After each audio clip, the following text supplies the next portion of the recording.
At Century Arms, we're committed to supporting your freedom, your rights, and your way of life. With generations of craftsmanship and innovation, we proudly provide firearms that embody the spirit of liberty. Introducing the new Sharp Brothers MB-47 rifle, designed for precision, built for strength, and ready for anything. Whether you're on the range or defending what matters most, the MB-47 rifle is where generation meets innovation. For more information, visit us at centuryarms.com now.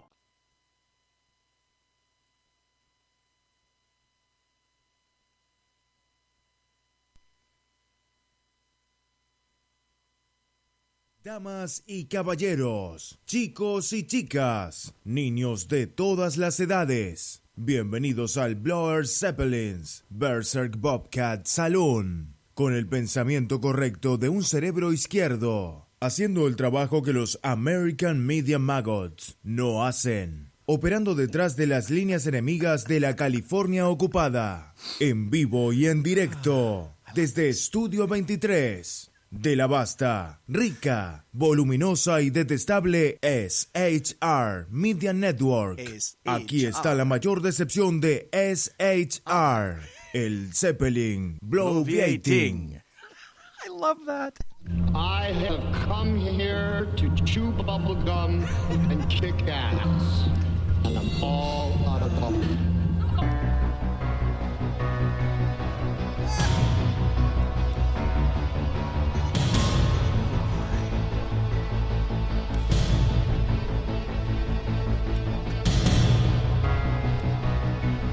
Oh my.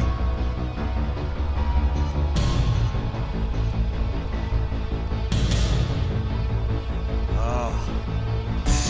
It's good to be back. It's only been 2 weeks since the show was down, and we haven't had internet. And of course, in the intervening 2 weeks, absolutely nothing happened. Right? No. I can't tell you how happy I am to be sitting in this chair right now. It's like it's like saying one time, I picked a fuck of a day to quit heroin. Because doing this stuff can be sort of addictive, especially if you did it before in your formative years, so to speak. I can't tell you how good it is to be back. 2 weeks went like that. Click. Done. Oh, my goodness. All right, tell you what, let's get to it. Ladies and gentlemen, boys and girls, children of all ages, welcome to the Bloviating Zeppelin's Berserk Bobcat Saloon. You got a belly up to the bar. We've kept you a seat, and it's great to see you back. Tonight, Kelly is going to be your bartendress tonight. She pours with the best of them, and the lava lamp is in fact lighted to my left, your right. You can be listening on SHRmedia.com. You can be watching on the SHR Media YouTube channel, and you can be watching on Facebook Live. Go to SHR Media on Facebook. So hey, 2 ways to watch, 1 way to listen, and also High Plains Media. Thanks, Dan, ever so much. And again, thanks to Dan for hosting Sackheads and myself while we were sort of on hiatus, if you will. Because that was very kind of him.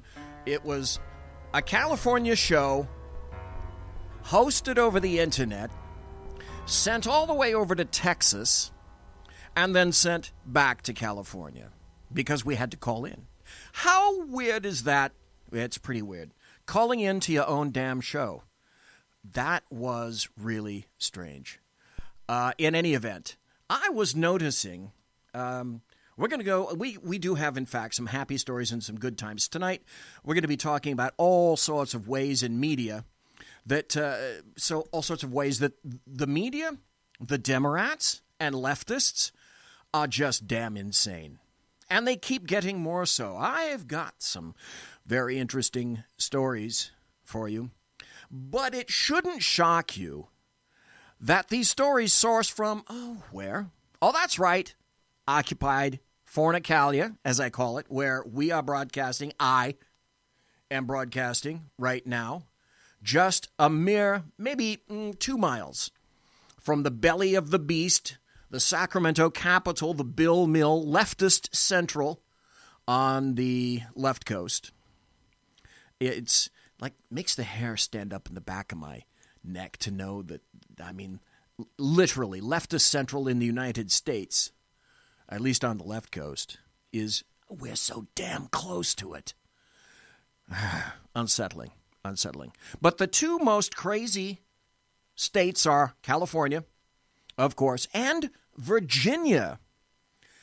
So we're going to talk about some election results. I'm tempted to do this first. It seems as though something has changed with Twitter. Now, whether it changed today, I really don't know. But I was looking at some of the tweets here, and I've got some on my phone, and it mostly has to do with the Virginia races, and I've got lots of things to tell you about that.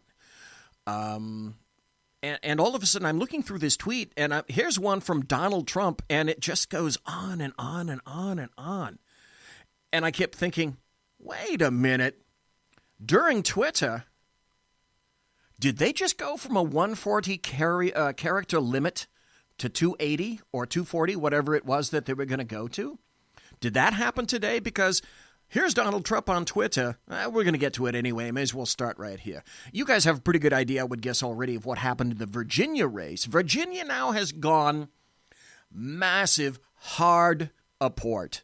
It is blue as blue can be. So it shouldn't be surprising that Ed Gillespie didn't win in the governor's race there. It went to the guy on the left. Not shocking. The thing that's semi-shocking and should be at least a little bit unsettling to the Democrats and the leftists in Virginia is that this guy, Ed Gillespie, got so damn close. Despite the fact that you guys had a weird, fucked up commercial that points to anybody being a Republican or a Caucasoid, all points in between. If you're not a leftist, you're a racist and any other ist. And that absolutely reprehensible commercial by the Latino something league in Virginia. And it played for all of one day because they finally took that down. But I was going to tell you about these. These are a couple of very salient tweets. I guess you would call them tweets. Here's one from Mark Pantano. And he's a political guy that's on Twitter quite a bit. And he says this, and I gotta say, dude, you're correct. True story of the Virginia race. Another establishment Republican pro-amnesty rhino lost a winnable race. Boo frickin' who? At Century Arms, we're committed to supporting your freedom, your rights, and your way of life. With generations of craftsmanship and innovation, we proudly provide firearms that embody the spirit of liberty. Introducing the new Sharp Brothers MB-47 rifle, designed for precision, built for strength, and ready for anything. Whether you're on the range or defending what matters most, the MB-47 rifle is where generation meets innovation. For more information, visit us at centuryarms.com now. Okay. Ann Coulter says, I hope real Donald Trump notices that the votes of felons and immigrants have made Virginia a solid Democratic state. Folks, that's the point. That's why the Democrats, we've been saying it for quite some time, literally me for years. Immigrants, the left wants immigrants because they are a consistent, a reliable vote for the Democrats. From the GMM crowd, give me more, or GMMS crowd, give me more shit. And the GOP, the establishment hacks, don't mind them because, hey, that's where we get our free labor. And the rest of the Americans who are getting kicked out of jobs because their jobs are going away and being given to illegals who will work at a lesser wage rate. Great. Woohoo. Good for the establishment hacks on the left and on the right. Now, here's the interesting tweet from Donald Trump. And after reading this, I went, whoa, that's where Twitter went. Because this looks to me like this is a heck of a lot more than 140 characters. And it's sitting here on my phone, and I'm thinking, okay, apparently that did change. Donald Trump, Ed Gillespie worked hard, but did not embrace me or what I stand for. Don't forget, Republicans won 4 out of 4 House seats, and with the economy doing record numbers, we will continue to win even bigger than before. Bingo. Or stop. Is that true? What do you think? Is it true that this guy Gillespie was basically what I call another established hack and had another race that perhaps he could have won, but decided that for whatever reason he was going to stick to his standard GOP smoke-filled room, established hack John McCain room, and continue doing that kind of stuff? And let's see. Here's CBSNews.com. 2017 gubernatorial election news, candidates, and polls. These are the results. Virginia's Democrat Governor-elect Ralph Northam picked up support among a large number of subgroups Tuesday night, especially among voters under 30, white women, moderates, and those with college degrees. Among white women and voters under 30, Democrats improved on their margins compared to 2013 by largely taking support from libertarian candidates. Interesting. Among white women voters, Gillespie was still the favored candidate over Northam, and the Democrat candidate brought the edge up to a 3-point margin. So I'm going to see if I can find it here. Northam did, in fact, win. But as I was discussing with someone over a semi-tweet war, which I don't really engage in all that much, but this guy said, Northam won Virginia in what he called it was bigly.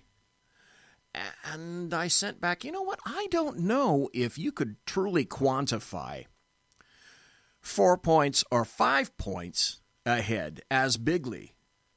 But here's the funny thing. And the GOP still doesn't get it. These races they could have if they would just run candidates who were actual conservatives. Because Democrats right now, in the public venue right now, Democrats are, we kicked some major GOP butt. Internally, if they're not, they should be saying to themselves, what the fuck? How did this guy Gillespie, that most everyone in Virginia, allegedly, according to the American media maggots, hates, how did Gillespie happen to get so damn close to Northam? We should have taken this election, literally, bigly. We should have been 50 points ahead. Does that sound like someone? Does that sound like someone to you? It certainly sounds like someone to me. So how are these Republicans in states? Now, Virginia, obviously, didn't go to Donald Trump a year ago. By the way, tomorrow is 1 year since the election. Because today is the 7th, the year of our Lord, 2017. And thank you again for listening. But it's been almost a year. Trump did not get Virginia. And this dude, Gillespie, the way they're quantifying him, he should not have been anywhere near as close as he was.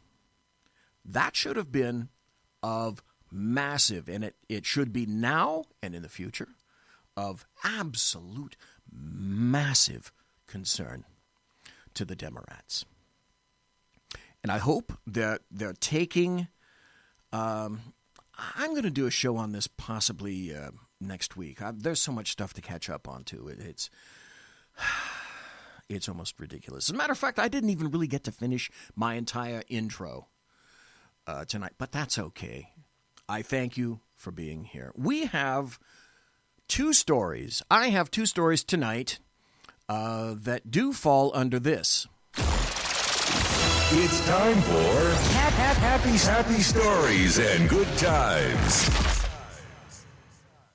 And just how good are they? Well, there are 2 regarding fake news. And it's a happy story because more and more CNN gets called on the carpet for this. Oh, by the way, in chat, I'd like to say hello to Mary Brockman. I'd like to say hello to Whiskey Dale. Hello, aloha to both of you. And we have 2, count them, 1 viewer, who, in this show, we do not unmask. The people who are here anonymously remain anonymous here in the chat room.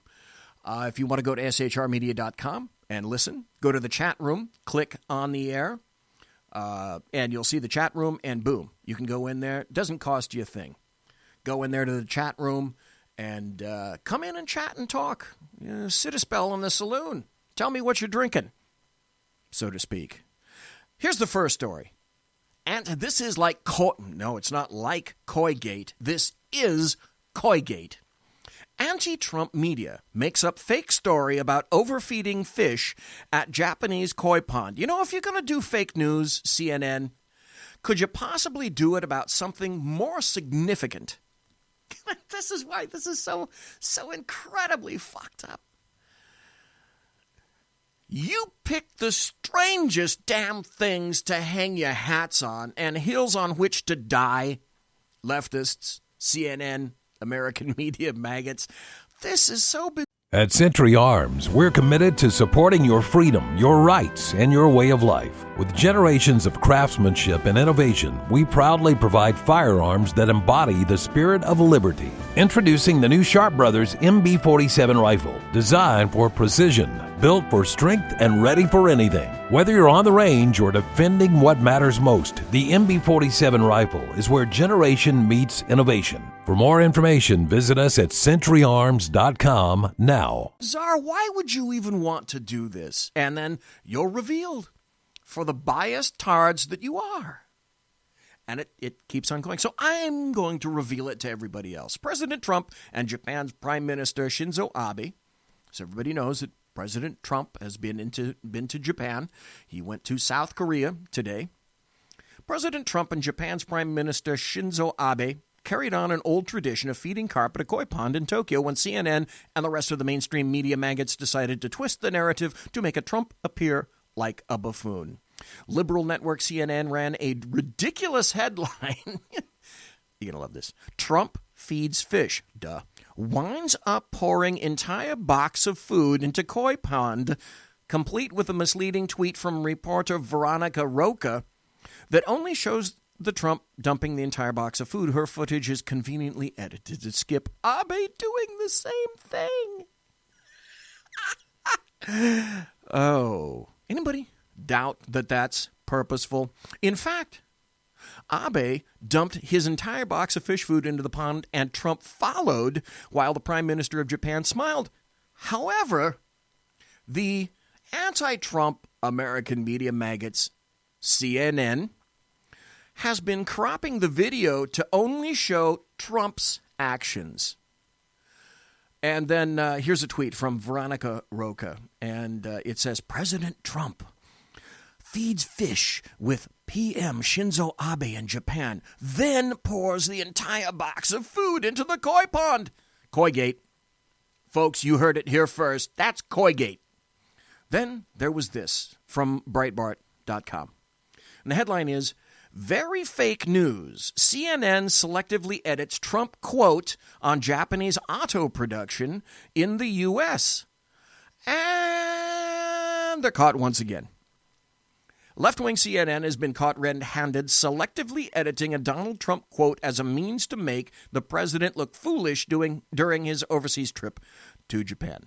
In its second piece of very fake news launched against Trump Monday morning, the first one is the one that I just read to you. CNN's snarky and dishonest headline reads, Trump asks Japan to build cars in the U.S. It already does. Well, okay, yes, it already does build vehicles in the United States. True.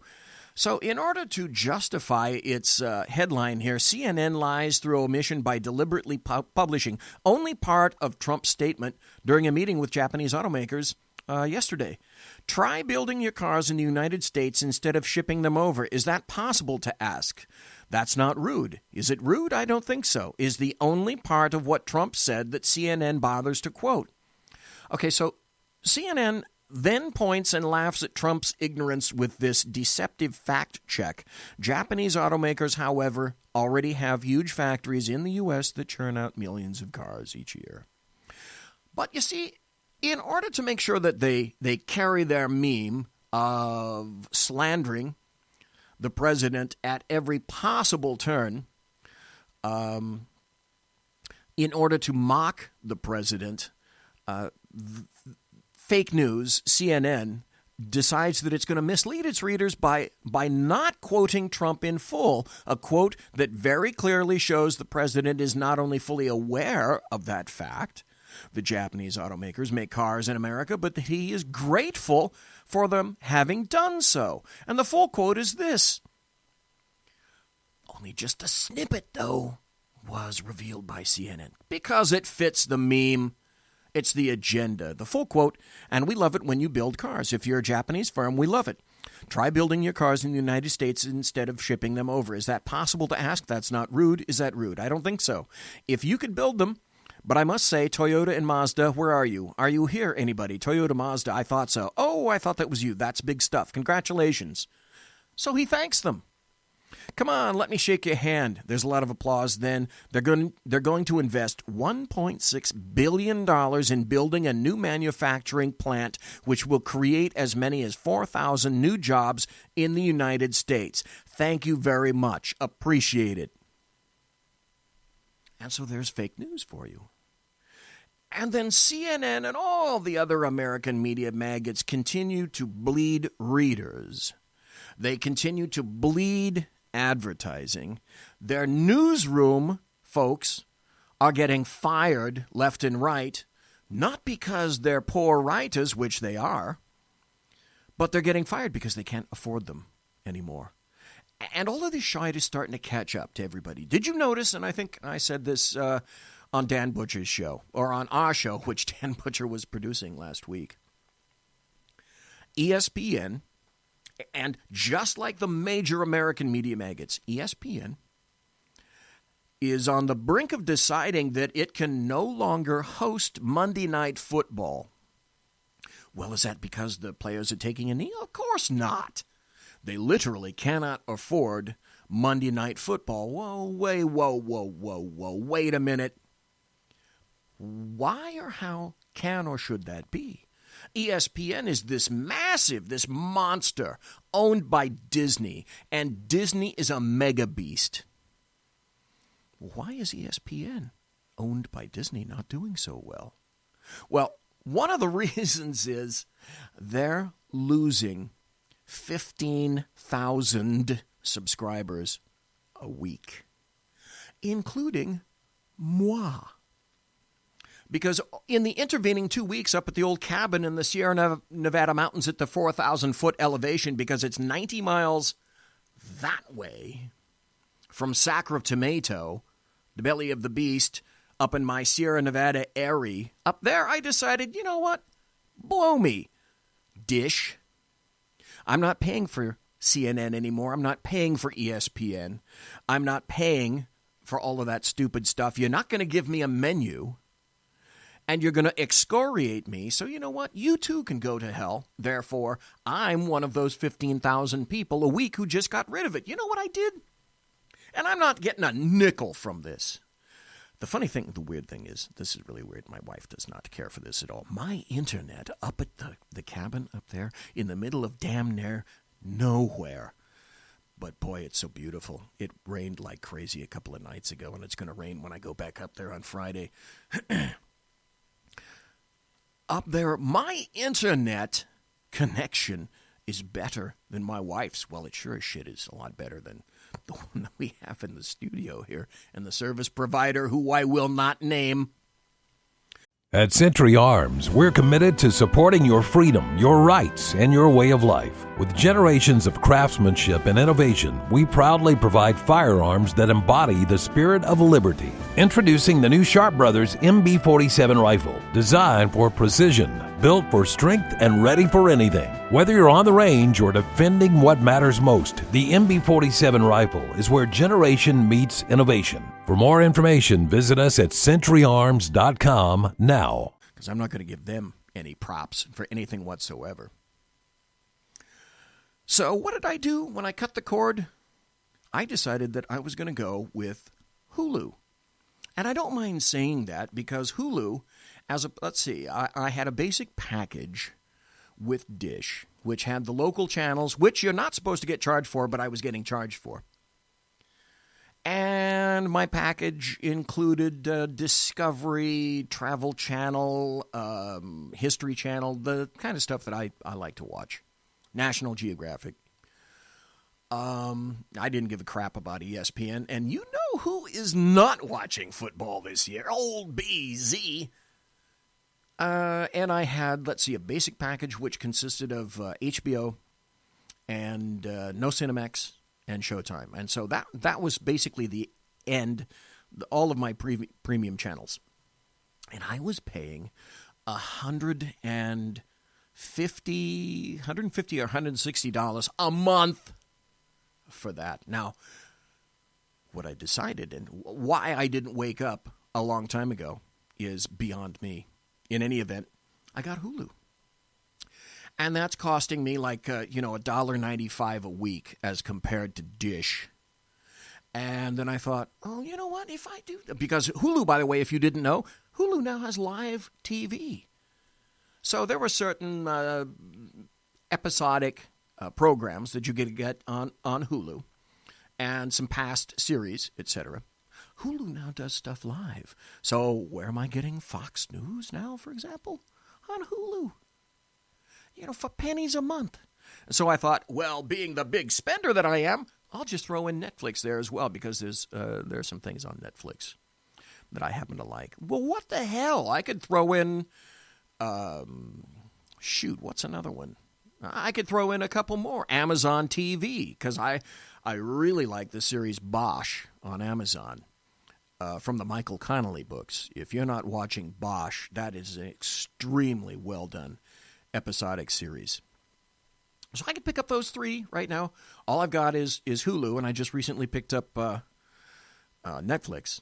And that is costing me a winky percentage of what I had under Dish. So ESPN's crying their tears. Oh, my God. And the New York Times is crying their tears. Oh, my God, this is so terrible. You did it to yourself. You did it to yourself with this kind of crap that you just keep doing. You don't get it. You may as well take the revolver and put it up to your own head because the hammer's cocked. You got a nice .357 jacketed hollow point, top dead center, waiting to go. And you keep bleeding readers, viewers, and the people that actually gather the news are getting fired. And it's not just in your newsrooms, because you don't get it. It's in your sports, because you don't get it. It's in the newspapers, because you don't get it. It's on your television, because you don't get it. How long are you going to... the NFL. We were talking about the NFL. Dan Butcher and I were speaking about the NFL. Also, Sackhead Sean. Last week. The NFL still doesn't get it. I was looking at photographs of empty stadiums all around the nation last Sunday, 2 nights ago. I wasn't watching, but I looked at the articles with photos of the empty stadiums, and I'm thinking that's a hell of a statement. Because you know that some of the people that don't have their butts in seats, some of those people are season ticket holders. And when it comes time next year, or whenever season ticket purchase is open, I wonder just how many people are going to continue to buy season tickets, because pretty soon they're just feeling a little bit of the pain right now, because sooner or later, the big dollars come from merchandising, of course. So they're losing concessions in their stadiums all across the United States. They're losing merchandise sales in their stadiums all across the United States. Well, they already have the cash from season ticket holders, so they season ticket holders, the NFL couldn't give one fuck about you right now because they got your money up front. When they're going to be concerned is if you decide that you're not going to go back again next year. The other thing that's going to have a massive impact on this is when they begin to negotiate TV contracts. Because if ESPN decides that it's going to eschew the NFL and do away with hosting Monday Night Football because they can't afford it, because people like Papa John's Pizza are pulling their advertising, because Papa John's now pulled their advertising saying, we're throwing dollars at the NFL and we're not getting any return. Why are we not getting any return? It's because people aren't watching the NFL anymore. People aren't attending NFL games like they used to anymore. And what's the first answer to that from NFL and the owners? The first answer is, well, it's a bad economy. Wrong. Bullshit. Because stocks are blown through the roof. More people are employed right now than a year ago, 2 years ago, 3 years ago. We've got a 3% economy now, and that's growing. Barack Obama in 8 years never had 3%, never got to it. So that's wrong. That's not making any sense. It's because people with their discretionary cash are saying, you know what, NFL, and to a degree the NBA, but not as much as the NFL. They're saying, I watch you because I want to escape. I do not want to have my nose rubbed in politics. It's politics 24/7. I go to you to escape. Where do I go when I can no longer go to the NFL for escape? And I'm going to tell you, when we come back after the break, I'm going to tell you why it is, how it is that the NFL is not. I honestly don't know if the NFL. At Century Arms, we're committed to supporting your freedom, your rights, and your way of life. With generations of craftsmanship and innovation, we proudly provide firearms that embody the spirit of liberty. Introducing the new Sharp Brothers MB-47 rifle, designed for precision, built for strength, and ready for anything. Whether you're on the range or defending what matters most, the MB-47 rifle is where generation meets innovation. For more information, visit us at centuryarms.com now. Will ever come back.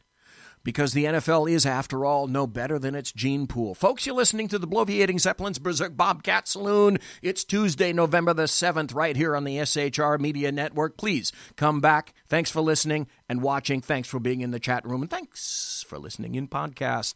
Don't go away. Conservative media done right. You're listening to the SHR Media Network. Hey, it's Sean from the Sackheads Radio Show. Also one of the owners here at the SHR Media Network. Are you opinionated? Have you ever wanted to do your own show? Have you ever heard somebody like the Sackheads and go, yeah, I could probably do that better? Well, now's your chance. Send me a 5-minute clip at sackheadsradio@gmail.com, and maybe you can be part of the SHR broadcasting team. sackheadsradio@gmail.com. Times are dark. The people are misled by corrupt politicians, lied to by establishment media, and deceived by the false messages of Islam. A nation looking for direction needs a guide. It needs a man with a cane. I'm Dave Milner. Join me on Spreaker, SHR Media, Pundit Press Radio, and YouTube through the SHR Media page for a different kind of commentary on the unpleasant blind guy. Because the truth is not always pleasant. In a world controlled by corrupt politicians, You got a business. You didn't build that. a team of ordinary men emerge from the ashes to give voice to the voiceless and hope to the hopeless. Sackhead Sean. Dude, I'm not saying Catholic is stupid. Sackhead Clint. All good friends of ours usually show up drunk. Also starring Sacco as the producer. I'm a little bit drunk, 'cause I'm drinking. They are the Sackheads Radio Show. Every Wednesday at 8 p.m. Pacific on SHRmedia.com. The bloviating Zeppelin. He's big-footed enough radio shows to last a lifetime, courtesy of Sean, Clint, Ken, and Jersey Joe. Now it's time for him to waddle on his own 2 feet via the glorious SHR Media. Gird thy loins for the bloviating Zeppelin's Berserk Bobcat Saloon. Coming soon to ossicles near you. Excelsior. Conservative media done right. You're listening to the SHR Media Network.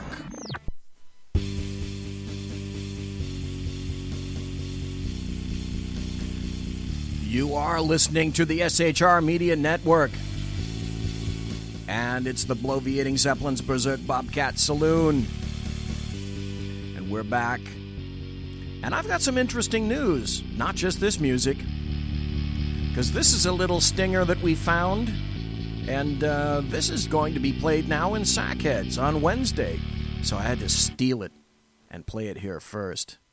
I'm such a bastard by doing that. Everyone was saying, you know, there's no new Sackheads promo. What the hell happened to the new Sackheads promo? The Sackheads haven't had a promo in, I don't know, since 1975, at least. Well, guess what? There's a new Sackheads promo. And old Francois here did it, and it goes like this.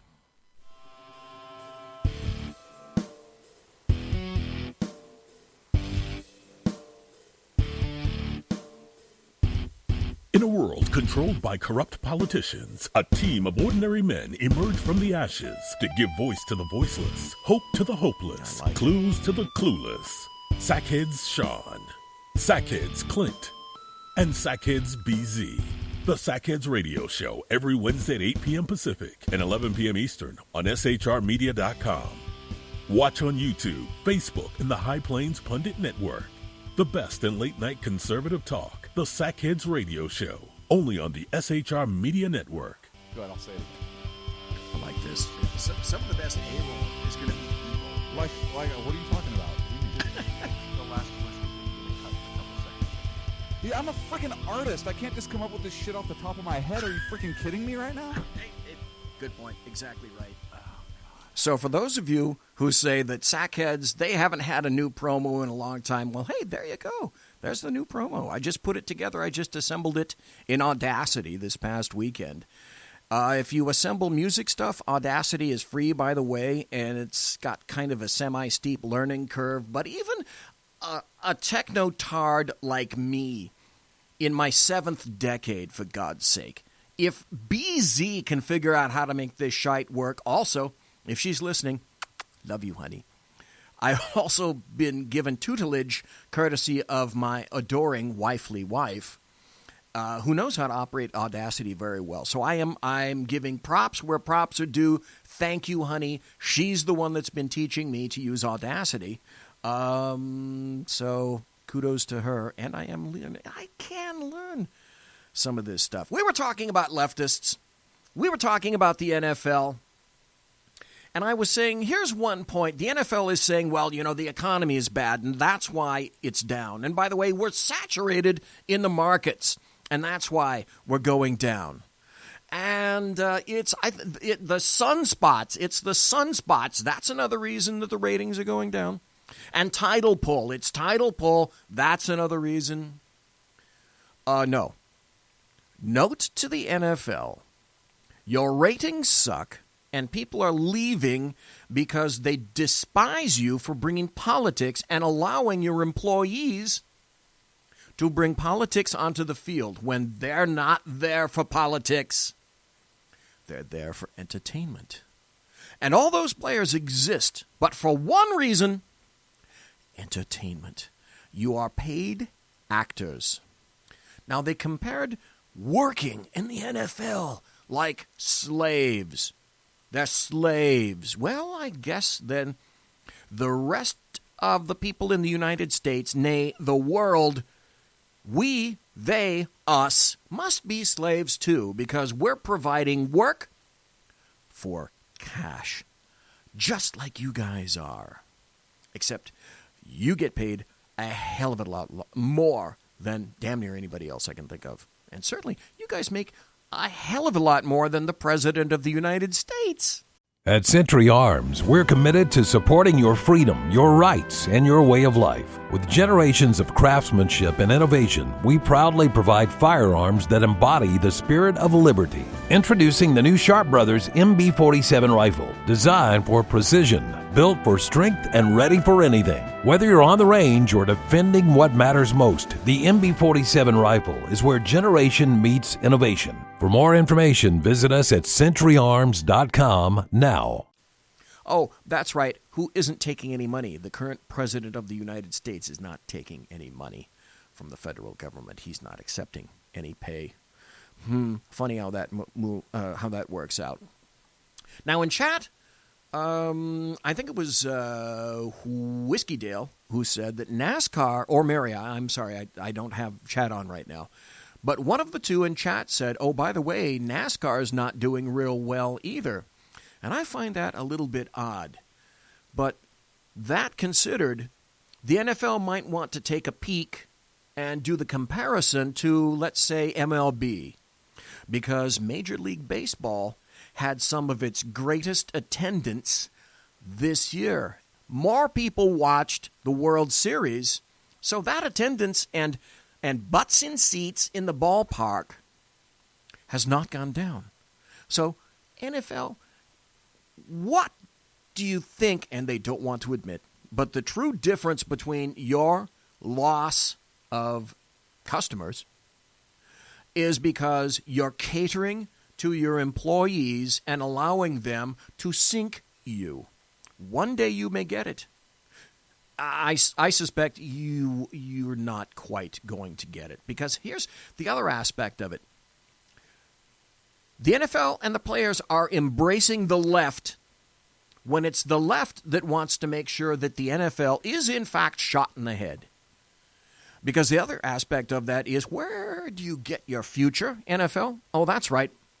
In high school, in middle school, in colleges. And what's going on now? They're finding that it's more difficult to get young boys into football because the leftists are saying, I don't want my children involved in that. They're not going to play football in high school. And I don't want my kids playing college ball. So pretty soon, NFL, your gene pool is going to dry up. So you either change your evil ways, NFL, or like me, I have not watched one NFL game in a year and 3 quarters. After Colin Kaepernick started doing that last year and it started moving around, I said, screw it, I'm done. Then when they continued to do it this year and it really caught on societally, because there was so much to protest, right?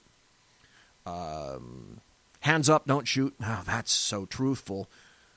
So, yeah, NFL, you can go to hell. Leftists, gotta love them, can't support them, won't do it. Wouldn't be prudent.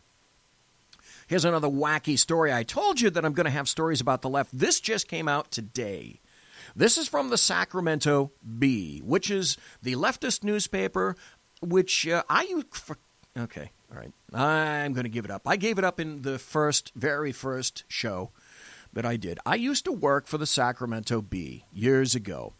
And that all fell under the aegis of McClatchy Broadcasting and McClatchy Newspapers. At the time, McClatchy, who was running it, Eleanor McClatchy from the family of McClatchys, they used to be in a big building at 21st and Q, which used to be the old Buffalo Brewery, Buffalo Beer Brewery, in the early 1900s. Well, that's where the Sacramento Bee used to be produced, at 21st and Q.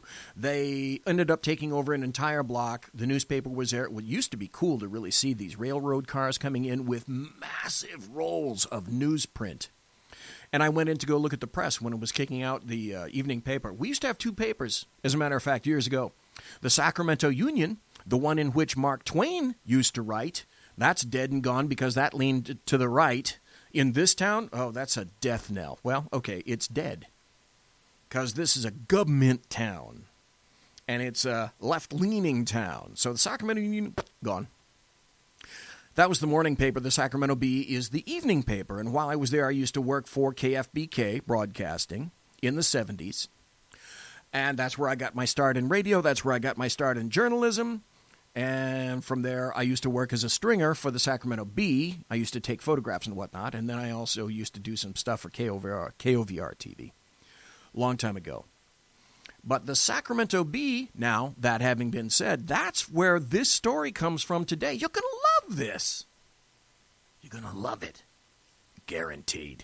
The headline from SacB.com. Remove the Star-Spangled Banner as national anthem. California NAACP urges. Just came out today. Well, all the leftists around here are going to be embracing that. What do you bet? When California lawmakers return to the Capitol in January, the state chapter of the NAACP will be seeking their support for a campaign to remove the Star-Spangled Banner as the national anthem. The organization last week began circulating among legislative offices two resolutions that passed at its state conference in October, one urging Congress to rescind one of the most racist, pro-slavery, anti-black songs in the American lexicon as the national anthem, and another in support of former San Francisco 49ers quarterback Colin Kaepernick, who launched a protest movement against police brutality among professional athletes by kneeling when the Star-Spangled Banner was played before games. Do you see the nexus here, folks? I do. Oh, this is great. This also, you're going to love this. My wife likes to go to thrift shops. In Spanish, because my wife is Mexican. She's going to kill me for saying that, but okay, that's what it is. So, yeah, I hate everybody. You know me. I hate everybody but Caucasoids. But my wife goes to thrift shops, which in Spanish are called segundas. Now, she goes to segundas because she's gotten some stellar deals every once in a while, the likes of which I will not regale to you because there are a couple in Sacramento that are actually fairly decent. We got an iPad. We got a Dyson vacuum cleaner and a whole bunch of other stuff for like pennies on the dollar, literally, because I don't think these people knew what they had. So, you know me, I'm going to take advantage of that. And so did my wife, as a matter of fact. But in any event, at a segunda very recently, this past week, she came back and said, you know what I saw? She's not as politically interested as I am, but I have taken her from a little bitty palm kitty. She was a registered Democrat, by the way, at one point when we first began dating. Now she's a registered Republican. So I raised her from a little palm kitty. And now she's a full-blown conservative. With that in mind, she came back last week and said, I got to tell you, with all the crap that's going on in the NFL, I got to tell you what I saw in the Segunda. And I had to ask the person there. At Century Arms, we're committed to supporting your freedom, your rights, and your way of life. With generations of craftsmanship and innovation, we proudly provide firearms that embody the spirit of liberty. Introducing the new Sharp Brothers MB-47 rifle, designed for precision, built for strength, and ready for anything. Whether you're on the range or defending what matters most, the MB-47 rifle is where generation meets innovation. For more information, visit us at centuryarms.com now. And I asked him, how long is that thing that's attached to that wall right there? How long has that been sitting there? And the person said, well, as far as I know, at least a month. It only came in about a month ago, but nobody's looking at it. Nobody's buying it. Well, what am I talking about? It was a Colin Kaepernick jersey under a mount, a piece of it. Now, obviously, it wasn't real, I don't believe. But because it had that name on it, it was just sitting there. And it was originally tagged at about, I think it was $70. X. 50. X. 10. X. And it's still sitting there. I think you see the point that I'm trying to make. The kneeling protests have drawn attention to an infrequently sung third verse from the Star-Spangled Banner, which includes this passage, this heinous passage. Their blood has washed out their foul footsteps pollution. No refuge could save the hireling and slave from the terror of flight to the gloom of the grave. Some interpretations of the lyrics conclude that they celebrate the deaths of black American slaves who joined the British troops during the War of 1812 to gain the freedom.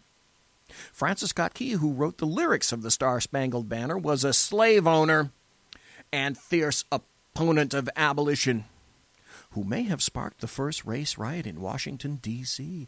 Consider the source, sacb.com. But because of that, and because of the NFL, and because of Colin Kaepernick, the NAACP, who firmly believes in hands up, don't shoot, has decided that they are petitioning to get the Star-Spangled Banner removed as the national anthem. So trust me, if this is starting in California, it's moving probably to your state as well. But wait, there's more. Leftists. Now, we were talking earlier at the beginning of the show about Virginia. And Virginia's governor, I think it's Terry McAuliffe. He's only going to be governor just for a little bit more because this new guy, Northam, just became governor. Here's a story from themaven.com. Oh, you're going to love this.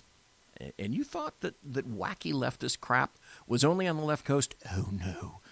Oh, no. The headline to this is, after governor restores felons' rights, felon running for office wants to legalize child pornography. What? I guess you could say that you didn't see this coming at all, did you? No, right? No, didn't see that coming. Nathan Larson is running for Virginia's House of Delegates after his voting rights were restored and believes that child pornography should be legalized. Virginia Governor Terry McAuliffe restored voting rights to thousands of felons in an order that took effect in January 2017, earlier this year. The order not only restored voting rights for felons, but allowed them to run for office. One such felon, Nathan Larson, is running for Virginia's 31st House of Delegates as a libertarian. Libertarians, if you embrace him, if you took him, you should be ashamed. Now, this is interesting. I was not able to do this before I got here because not all the results were in. So I do not know if this guy, Nathan Larson, actually won. I suspect not, but I can't even say that.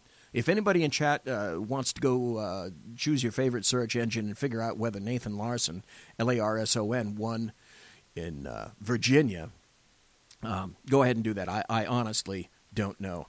So, shame on you libertarians for taking this piece of crap. Larson announced his candidacy in February, according to the Times newspaper. And according to Virginia Code, candidates only have to be registered voters to run for office. In 2009, Larson, check this out. You are so going to love this. In 2009, Larson pleaded guilty to threatening to kill the President of the United States,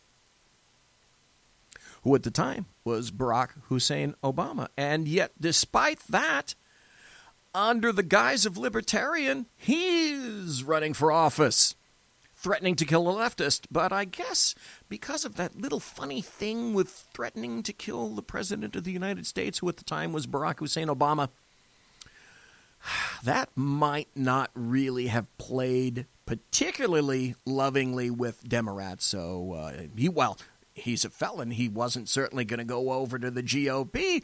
I guess they figured that the libertarians would take him in under the guise of what the hell, or whatever rationale they used for that. The charge resulted from an investigation into emails that he sent to the Secret Service. He sent, how daft is this? It's not like he sent them out in a tweet because he was drunk tweeting one day. Jesus. No, No, what he does is he decides that in his infinite wisdom, the charges result from an investigation into emails that he sent to the Secret Service. He doesn't just send them to his local newspaper. No, he decides that he's going to send them, those emails, to the people that investigate threats to the President of the United States. And if this moron got any votes for using this kind of just incredibly brain-glazingly, stultifyingly, ridiculously stupid logic, and you think that this guy is going to make good decisions because he's such a good decision maker in the first place, and you voted for that piece of trash?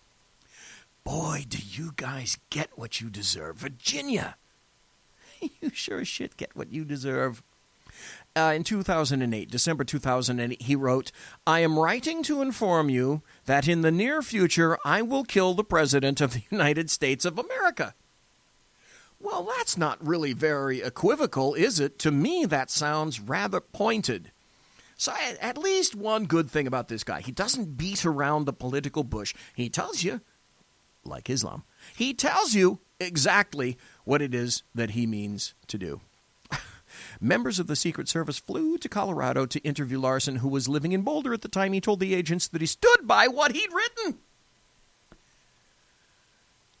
And he ran for political office. He stood by what he'd written, and that, quote, he was serious about carrying out his... At Century Arms, we're committed to supporting your freedom, your rights, and your way of life. With generations of craftsmanship and innovation, we proudly provide firearms that embody the spirit of liberty. Introducing the new Sharp Brothers MB-47 rifle, designed for precision, built for strength, and ready for anything. Whether you're on the range or defending what matters most, the MB-47 rifle is where generation meets innovation. For more information, visit us at centuryarms.com now. Threat, unquote. He did not carry out his threat, but he was arrested and convicted in 2009. He served 16 months in federal prison and remained on probation for 3 years. After that, after he got out, he went to Virginia, and the rest is history. There's highfalutin, high, stylish thinking for you right there. I would love to find out if this guy got more than one vote. And if he got any votes at all, was it from like a four-legged, crazed Albanian dwarf who is illegal and has one leg, and they call him monopod, and his name is Jeff? Other than that, the crazed Albanian dwarf vote, who else voted for that guy? Wacky. Absolutely wacky. Oh, wait. I'm in chat now. Okay, here we go. I'm in chat. Mary Brockman writes, Larson won. Let that soak in for a while into your fetid, squirming little brains. This is the future of Virginia. A person who, I don't know if he's a pederast, but certainly advocates pederasty, the exact same thing that I fought against when I was a detective in child abuse. He's an advocate of that. Who knows? He may be a member of NAMBLA. The boss. Thank you for being in here, boss. I see Mike. Thank you for being in chat. I see the boss. Larson got 421 votes. District, what does it say? 31 or 21. I don't know my glasses. 100% of precincts reporting. Nathan Larson. 471 or 421 votes. So Mary Brockman said Larson won. Do you not find that brain-glazing? Absolutely brain-glazing. This is your country on stupidity. This is where your country is going. Okay, that's enough of that. Now let's go to the rest of the planet.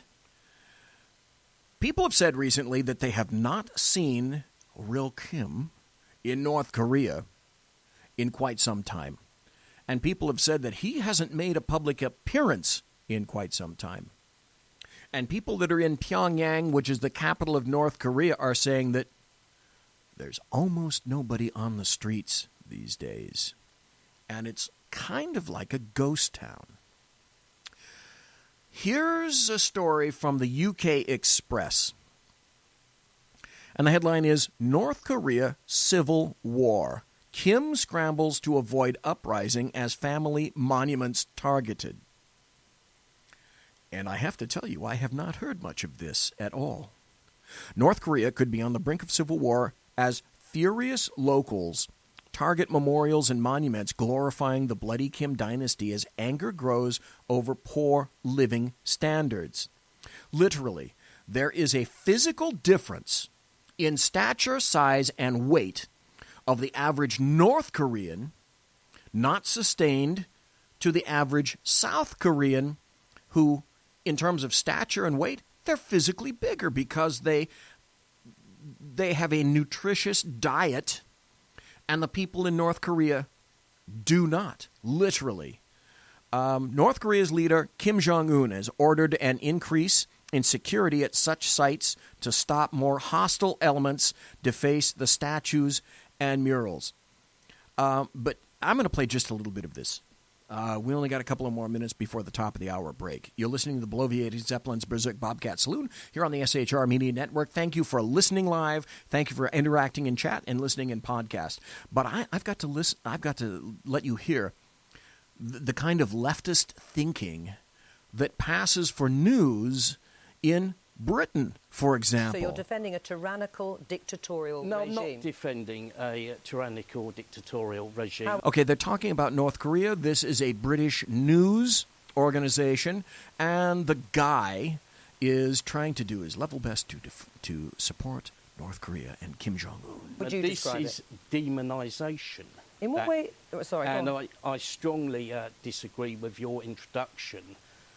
Why is it demonisation? Which bit is incorrect? I mean, a 2014 United Nations Commission of Inquiry report on human rights in North Korea stated that systematic, widespread and gross human rights violations committed by the government included murder, enslavement, torture, imprisonment, rape, forced abortion and other sexual violence. Now listen to his reply. Listen to his reply. It's as if he says, oh, that's nothing. Is that demonisation? Well, that commission of inquiry... Oh, deflect.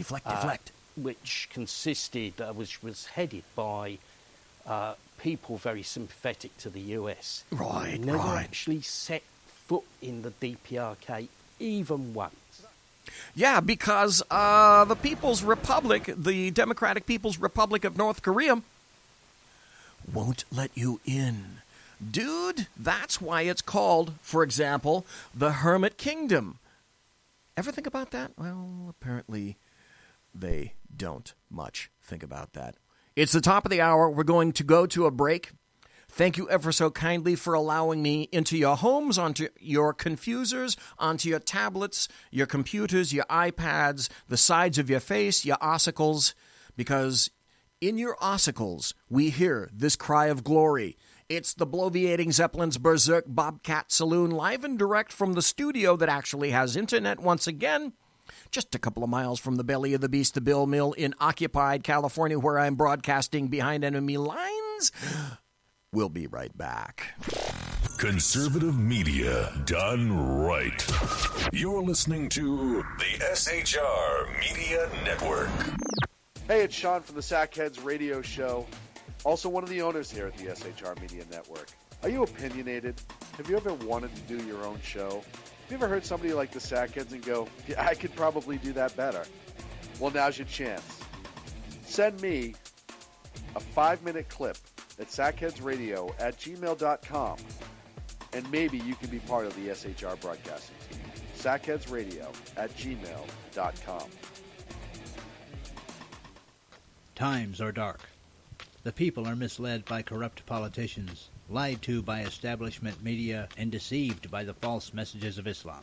At Century Arms, we're committed to supporting your freedom, your rights, and your way of life. With generations of craftsmanship and innovation, we proudly provide firearms that embody the spirit of liberty. Introducing the new Sharp Brothers MB-47 rifle, designed for precision, built for strength, and ready for anything. Whether you're on the range or defending what matters most, the MB-47 rifle is where generation meets innovation. For more information, visit us at centuryarms.com now. A nation looking for direction needs a guide. It needs a man with a cane. I'm Dave Milner. Join me on Spreaker, SHR Media, Pundit Press Radio, and YouTube through the SHR Media page for a different kind of commentary on the unpleasant blind guy. Because the truth is not always pleasant. Hey, this is Mim from Freedom Fest, the world's largest gathering of free minds. Join your friends from SHR Media at the beautiful Paris Resort in Las Vegas, Nevada, July 19th through the 22nd for 3 amazing days of liberty-oriented discussion, investment advice, and the Anthem Film Festival. It's our big 10th anniversary, featuring keynote speaker William Shatner and Freedom Fest favorites, including Steve Forbes, Jim Rogers, Lee Edwards, David Boaz, Doug Casey, Dinesh D'Souza, John Stossel, Lisa Kennedy, Grover Norquist, Peter Schiff, and many more. Don't miss out. Register at freedomfest.com for $100 off the regular registration rate when you use the all-caps code SHR Media. Featuring right thinking from a left brain and doing the job the American maggots won't. BZ is fundamentally changing America one diaper at a time. Just when safety pin manufacturers are running out of metal for the diapers of the leftists, where the speech is free, but the drinks are not. The Bloviating Zeppelin's Berserk Bobcat Saloon can be heard every Tuesday and Thursday night, commencing at 11 p.m. Eastern and 8 p.m. Pacific, where pushback is a requisite art form in and of itself. Let your ossicles be truly liberated when you listen to the Bloviating Zeppelin's Berserk Bobcat Saloon, only on SHR Media Network. No ferrets were harmed in the making of this ad. Conservative media done right. You're listening to the SHR Media Network.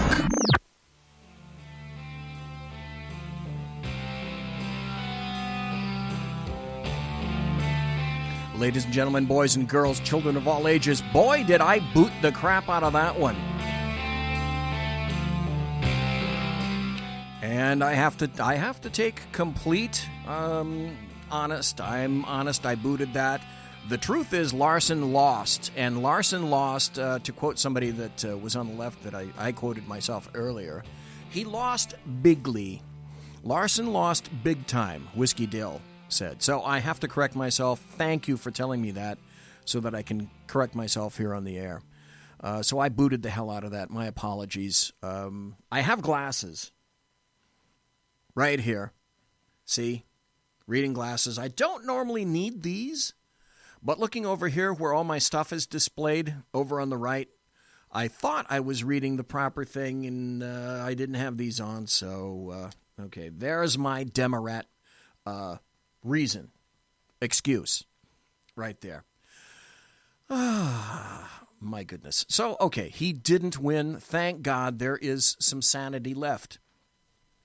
Not much. The only sanity that's left seems to be in Middle America because it doesn't occur on the left coast, and it surely doesn't seem to be occurring on the right coast as well. What do we know about the shootings that occurred recently on Sunday in Texas? We know that there are facts and that there's hatred. Now, I could go into the whole story about what happened. Everybody who has been listening to the news, it occurred on Sunday. There was a shooting. 26 people were killed in Sutherland Springs, Texas, at a church. It turns out that this was pretty much personal, as I suspected that it was going to be. And so I have to be honest, in the process, I thought the story was certainly the motivation behind that, but there's a story behind the story. So on the heels of that shooting at that First Baptist Church there in Sutherland Springs, as I mentioned, Democrats, leftists, the American media maggots, they came out in full force. And they started barking sharply about firearms, gun deaths, white people, and, it's all SLF, that's standard leftist fare. Here's a tweet by Mike Thompson, Representative Mike Thompson. Sickened by yet another mass shooting, leaving people dead and injured. Enough. Congress must muster the courage to help prevent gun violence. Where? Elizabeth Warren. How many kids must die of gun violence on playgrounds and streets every day with no attention at all before we wake up to what's happening? That's one tweet. Second tweet. Thoughts and prayers are not enough, GOP. We must end this violence. We must stop these tragedies. People are dying while you wait. Now, isn't this a bit incongruous? And I throw the word irony in there. There's just a bit of irony. Let's go back to the first tweet from Elizabeth Warren, because she said, how many kids must die of gun violence on playgrounds and streets every day with no attention at all before we wake up to what's happening? She's worried about the lives of kids because of guns. Elizabeth Warren, focus that hate and discontent inwards. What happens to the hundreds and thousands of babies who didn't get a chance to be kids, who were aborted before they didn't get a chance to be kids, they didn't get a chance to be born? Now, you don't hear me talk about abortion that much. I mostly keep this to myself, but when I see incredible hypocrisy like this, I'm going to point it out. You don't give a crap about children, Elizabeth Warren, just like leftists don't give a crap about blacks. I've talked about that before, and that's a story for another day. But do you see the incredible hypocrisy of that tweet? That is faux concern. Truly, she couldn't give a crap about those kids. I'm writing a post tomorrow about gun confiscation, and I'll be talking about that on Thursday. Because if you don't think that's in the future, folks, I have a number of incidents to illustrate to you about that. Well, those are just the first two tweets about how the leftists are so terribly upset about gun violence, and they're concerned about kids, and they hate the fact that anyone with any religious affiliation at all is saying they're turning it around and saying that thoughts and prayers. If you write thoughts and prayers, if you utter that phrase, you must be a moron. Moreover, you're going to be a right-wing beer guzzling pickup truck riding moron with a Confederate flag on your pickup truck. Because that's exactly what she thinks. Richard Blumenthal, horror, heartbreak, shame. Prayers are important but insufficient. After another unspeakable tragedy, Congress must act or be complicit. Yeah, these are tweets that are going out, by the way, before the blood has even cooled in the pews. It's a perfect talking point, and I can't remember the name of the guy, but he was a leftist Democrat who said, never let a crisis go to waste. Well, there's another crisis, and it's certainly not going to waste, is it? Richard Blumenthal, enough is enough. Now is the time for common sense gun violence prevention steps. Congressional complicity must end. Kamala Harris, our new senator who replaced Barbara Boxer, huzzah, huzzah, who came from San Francisco as district attorney and who refused as district attorney of San Francisco to prosecute an individual under the death penalty because he killed a cop in San Francisco. No, there will be no death penalty cases under Kamala Harris. She wrote, senseless gun violence has torn apart another community, this time in a house of worship. She didn't give a crap about a house of worship. That's just taking advantage of it because she's a leftist. The last time she stepped into a house of worship was, I think, probably when she watched one on TV in some episodic TV series. When do we say enough is enough? So there we go. Then Senator Dick Durbin weighs in. The shooter turned his gun on people, kids, in a place of worship. America is in the grips of a gun violence crisis. Congress must act. Senator Bob Casey. I'm thinking of and praying for all those impacted by the shooting in Texas. Senator Bob Casey. In addition to offering my prayers and thoughts, I also believe Congress must take action on gun violence. So, then they began to excoriate, right? Those people who were sending prayers, and did certain personnel in my comment section take advantage of that? Well, yes, they did. I don't think I'm going to be letting this guy through because he wrote typical leftist pap, and that quote was this: what is needed clearly are more prayers and no gun restrictions. Oh, and thoughts. Thoughts and prayers. Yep, that will do it.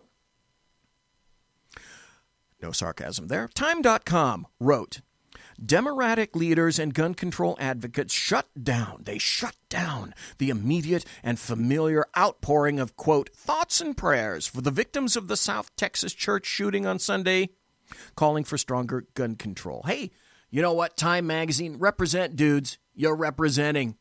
Outstanding. Bodies cooling, not quite cold yet. Way to go, Time. Because, you know what, thoughts and prayers refer to religious people, and everybody knows that religious people are stupid, and they're Caucasoid, and they're ill-educated, and like I said, they drive around in their Ford FX4 off-road pickup trucks, and they have loud motors and damaged exhaust pipes, right?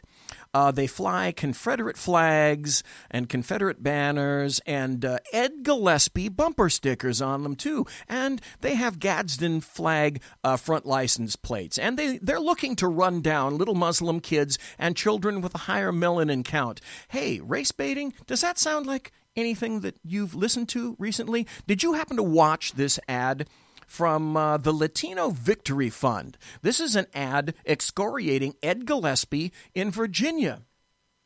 And if you haven't seen this, I'm going to play it for you because you can still get a lot of it audioly, in terms of audio out of it. Here's a kid running. There's a Confederate flag flying on a pickup truck. And he's a white guy. And this little Hispanic kid is breathing. And he sees a little black kid playing basketball. Here comes the truck. Run! Run! Oh, bad exhaust. They're running. Run! Run! It's a little Muslim girl in a hijab. They're running down the street. Dramatic music. Come on. There comes the Ford with the Gadsden flag on the front. And the kids are trapped. They're trapped. Oh, no. It's a dream. Is this what Donald Trump and Ed Gillespie mean by the American dream? Latino Victory Fund paid for and is responsible for the content of this advertisement. Yeah, there you go. See, it's all you ignorant Southerners with your easily mocked and stupid drawl like, well, Bill Clinton.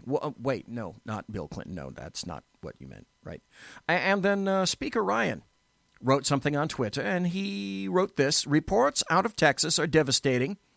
The people of Sutherland Springs need our prayers right now. And so what did he get in return? Well, he got this loving retort from the highly paid and relevant actor extraordinaire Will Wheaton, who used to be the kid in Star Trek.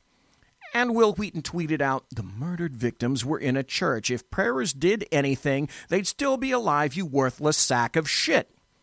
Directed to Paul Ryan. And so how about these social media responses as well? Representative Pramelia Jayapal. They were praying when it happened. They don't need our prayers. They need us to address gun violence crisis and pass sensible regulation. John Pavlovitz. If you pray for victims of gun violence while doing nothing else, your prayers may as well be bullets for the next mass shooting. Oh, good. That's good to know. Good to think of. Paula Poundstone, the comedian, loosely, comedian. Dear President Trump and VP Pence, if prayers were the answer to gun violence, wouldn't people at a church service be safe? Please make gun laws. And let us not forget that profound and highly insightful Teutonic Keith Olbermann, mein Führer. He wrote, Speaker Ryan bluntly, shove your prayers up your ass and do something with your life besides platitudes and power grabs. Because, you know, that's never happened on the left before, has it? Of course not. the embracing, kind, inclusive, and understanding Chelsea Handler, right? She says, tweeted, innocent people go to church on Sunday to honor their God, and while doing so, get shot and killed. What country, America? Why? Republicans. Number one, Chelsea Handler is an atheist. Number two, she couldn't give a shit about God. And so this is another political ploy from leftists because it's perfect timing and it's all about gun control and what's the bottom line. Well, you know what the bottom line is. Here's a person recently who got a Fox show back again, and I have to agree with just about everything that she says in this piece. This is Laura Ingraham. Elite hostility to people of faith. That's the subject of tonight's angle. In the aftermath of the church massacre in Texas, all of us were outraged and heartbroken. Across social media, politicians and At Century Arms, we're committed to supporting your freedom, your rights, and your way of life. With generations of craftsmanship and innovation, we proudly provide firearms that embody the spirit of liberty. Introducing the new Sharp Brothers MB-47 rifle, designed for precision, built for strength, and ready for anything. Whether you're on the range or defending what matters most, the MB-47 rifle is where generation meets innovation. For more information, visit us at centuryarms.com now. Concerned Americans everywhere remembered the victims and offered the grieving families of Sutherland Springs their thoughts and prayers. But almost immediately, celebrities and certain media types rushed to ridicule and demean that religious sentiment. Actor Michael McKean in a tweet wrote, "They were in church. They had the prayer shot right out of them. Maybe try something else." Stephen King, whose Dark Tower series features a gunslinger, tweeted, "Enough with praying. Time to start legislating." The hostility to faith infects the popular culture. There is militant secularism moving throughout the country that not only disparages people of faith, but targets them because of it. Militant secularism.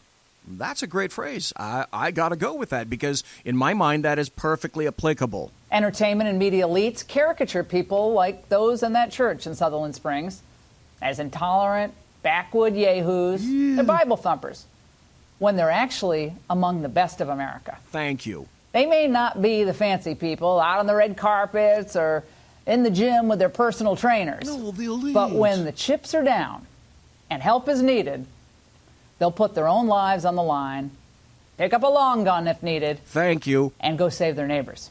Bingo. If you pay close attention, these elites are not only trying to politicize this tragedy, but they're disparaging the faith of the people killed in those pews.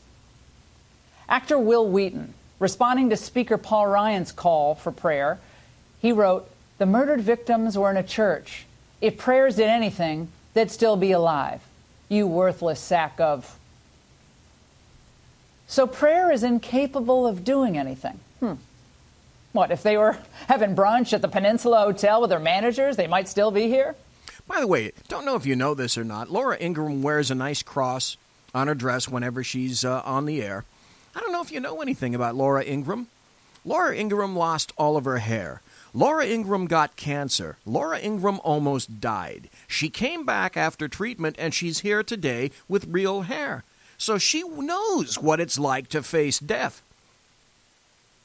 And I think that's where a great deal of her faith comes from. My guess would be she was probably praying during that time. I know I was when I had cancer, and it's in remission right now. Is that your point, Will? No wonder he spells his name with only one L. It's William, 2 L's. The intolerance of religion, it's penetrated every corner of the culture. When esteemed Notre Dame law professor Amy Barrett was nominated to the 7th Circuit Court of Appeals, she was grilled by Democratic senators, not really for her legal reasoning, not so much, but for her Catholic faith. Dick Durbin asked if she considered herself an Orthodox Catholic. He didn't mention that she has 7 children, but he might as well have. Senator Dianne Feinstein went even further. She suggested that, quote, "the dogma lives loudly within you, and that's a concern." Can you imagine either of those senators trying that on a Muslim. So that's going to be a benchmark in the future, guaranteed, right? There was a story, by the way, that is kind of aligned with this that I heard today. I don't quite remember the exact situation. Maybe some people in chat will. But I think it was a guy that was taking an interview for an anesthetologist, something like that, some kind of a medical-oriented job. And they asked him, what informs your morality? And he said 2 words, my faith. Guess who didn't get the job? Court nominee? No, they wouldn't. Despite the religious hazing, Barrett was confirmed last week. Good. Cool. This is an intimidation campaign that has been tried and tried again, even on yours truly. I didn't even know about this, by the way, until a few days ago, but following the debut of this show last week, a bright light at something called theobserver.com dubbed me the church lady. Church lady was pretty funny, by the way, because I, quote, appeared before the audience in purple vestments, that's a dress, by the way, that highlighted the gleaming gold cross on my chest. Here it is. It's really powerful. As expected, the cross-hating author is a former New York Times employee. I don't have one. And a segment producer for Keith Olbermann. Oh, no. Last week, a high school football coach in Georgia was told that he can't participate in any student-initiated or student-led prayer before or after or during a football game. So he can't pray at all in his official capacity as a coach. The Coweta County School Board directive came only after the Freedom from Religion Foundation. Not freedom of religion, freedom from religion. Please, please note the massive, massive difference in just one word. Filed a complaint. You see, the atheists aren't happy unless they're trampling on another person's religious liberty. We'd better be very careful. Remember, the Declaration of Independence, ever heard of it? We hold these truths to be self-evident, that all men are created equal and that they are endowed by their Creator with certain unalienable rights. Stop. Rights don't come from God. Rights come from government, which is why leftists are trying to completely eliminate God and making sure that government has a stranglehold on your rights, because this is what government does. It will steal your rights when it can, when you allow it to, and then it'll sell your rights back to you at an exorbitant price, personal and fiscally. Among them, life, liberty, and the pursuit of happiness. Our natural rights are not dependent on the government, but on God. That is what undergirds this country and, frankly, what sustains us. And for those of you who don't agree, you're in my thoughts and prayers. Get over it. That's the angle. Nicely done. Nicely. Because in that football situation with that coach, what do you think would happen? Let me just throw this out there. I know you know the answer, but I'm going to say it anyway. What do you think would happen if that particular football coach was, say, a Muslim, and then he decided that he had to pray at the beginning of every game, or in the middle of a game, or at the end of a game, because you got to pray 5 times towards Mecca every day. And he wanted to pull out his rug and genuflect towards Mecca. And what do you think the people in any school district facing that situation with the coach would do? I think you have a pretty good idea. Of course, as we all know, it's only Caucasoids who are mass murderers, right? All you have to do is ask Ruben Navarrete.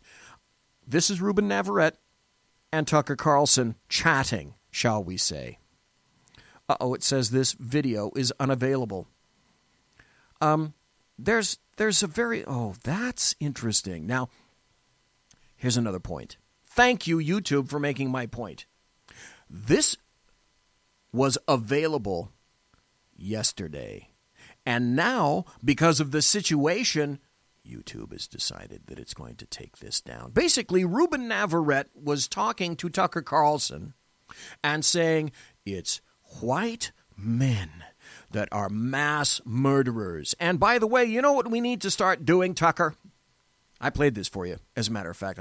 I wanted to replay it, but no, YouTube pulled it out by its little roots because it's a perfect illustration. But Ruben Navarrete was talking to Tucker Carlson. He said, you know what we also need to do? We need to profile white men. Except for there's one bad thing that I discovered if you do a little bit of investigation and a little bit of looking, which is odd because, you know, if you get onto your favorite search engine, there's this funky thing called an internet. Now, we at SHR are not intimately familiar with an internet around here. We're starting to get back into the thick of things, so to speak. For a couple of weeks, that internet thing was, we're not, what the hell's that? We're not sure. Anyway, get onto your favorite search engine and do maybe a little bit of investigation, which apparently Ruben Navarrete failed to do. I wish Tucker Carlson had been armed with this information because I found 2 stories from sources I would never have expected them from. And they said this, the first story, it's about those damnable facts. Tucker, for whatever reason, he didn't have access to those facts. Maybe he had a bad producer that day, he had bad gas, whatever. But I found a story from Slate.com, which is not what you would call a bastion of right-wing buttery political goodness. But even Slate.com has this article, and the headline says, mass shooters aren't disproportionately white. Wow. Let me see if I can play that again, or say that again. This is an article that says from Slate.com that says mass shooters are not necessarily white. Are you kidding me? And no, I'm not. Where the myth comes from and what it gets right and wrong about the demographics of mass shootings. Stephen Paddock shot more than 500 people from the windows of his Las Vegas hotel room a couple of weeks ago, killing 58 of them. In the days since, a familiar story has been passed around the internet about the blinkered way in which we talk about these sorts of massacres. We're so quick to blame Islamic terrorists, the story goes, that we don't address the stark, distressing truth about mass shootings. The killers aren't angry immigrants, by and large. They're white men. Right? Of course they are. Ask any leftist, ask any American media maggot, ask any Democrat, or ask Ruben Navarrete.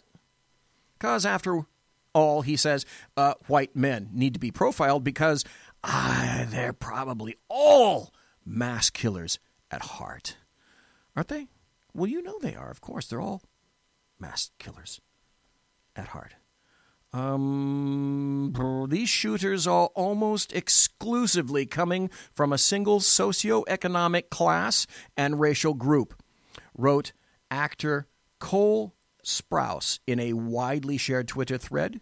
We must now address what part of whiteness influences this kind of petri dish for gun violence and killing. Because after all, you know, actors, they are particularly insightful and full of professional knowledge, aren't they? That's why they're actors. That's why we trust them.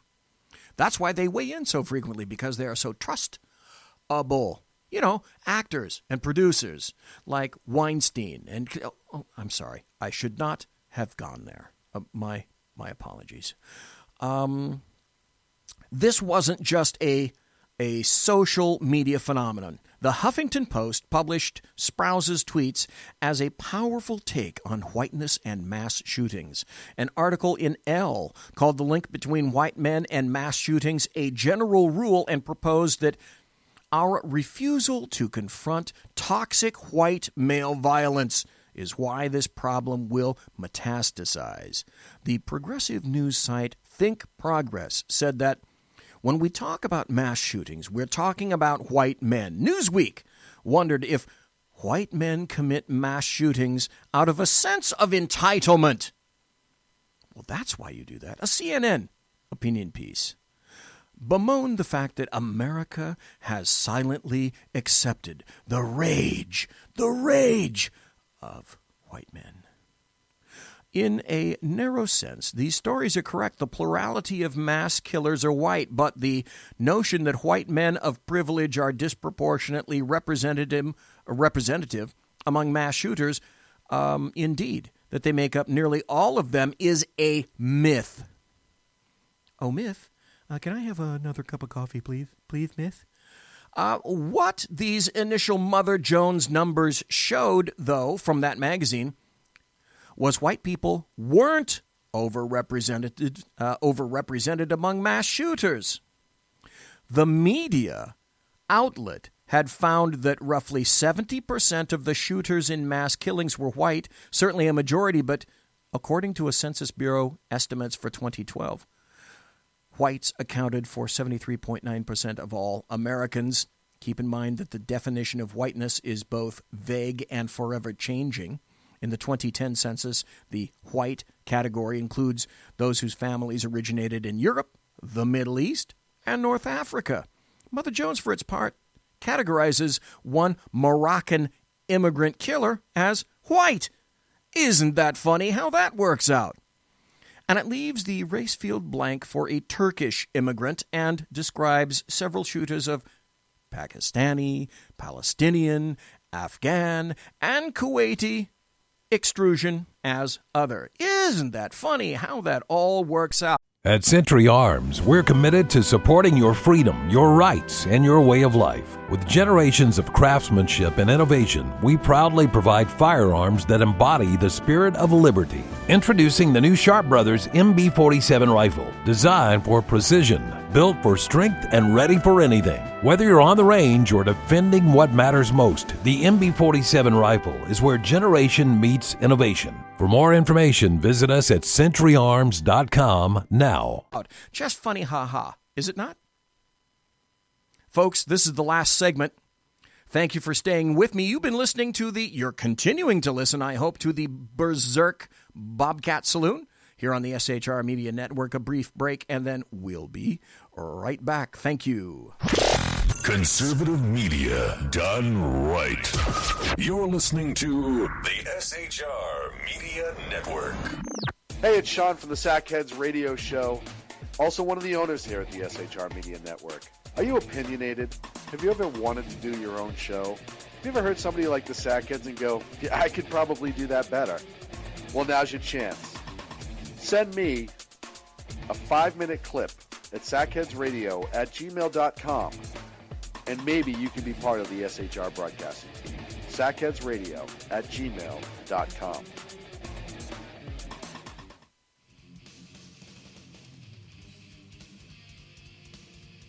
Beware, the Jersey Takeover is here. Every Monday through Friday, 9 p.m. to 11 p.m. Eastern Standard Time, you can catch River Common Sense Show hosted by Jersey Joe, right here on shrmedia.com. Only Jersey can deliver hell like no one else.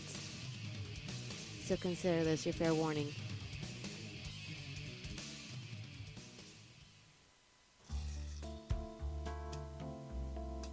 Human by race, Christian by faith, American by nationality, and conservative by choice.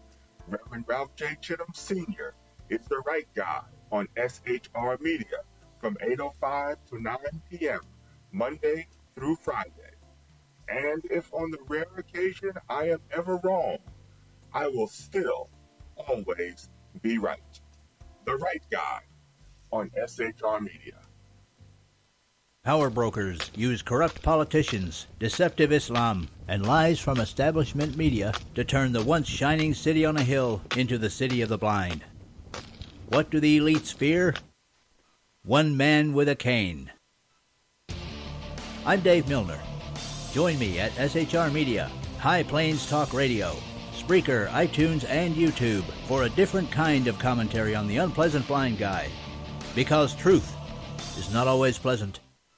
Hello, I'm Tim Hart. I'm the guy BZ hires due to his shameless contract with the SHR Media Network to voice his promos. He'd like me to tell you that the bloviating Zeppelin's Berserk Bobcat Saloon radio show can be found on SHR Media Network, Spreaker, and YouTube every Tuesday and Thursday night at 11 p.m. Eastern and 8 p.m. Pacific, featuring right thinking from a left brain and doing the job the American media maggots won't. You'll find that the speech is free, but the drinks are not. There, in the saloon, just when safety pin manufacturers are running out of metal for the diapers of the leftists, BZ is sending his personal drones of freedom into the wheelhouses and ossicles of lovers of sovereignty and liberty nationally and globally. Broadcasting behind enemy lines in occupied California, BZ swears that no rights were harmed in the making of this promo.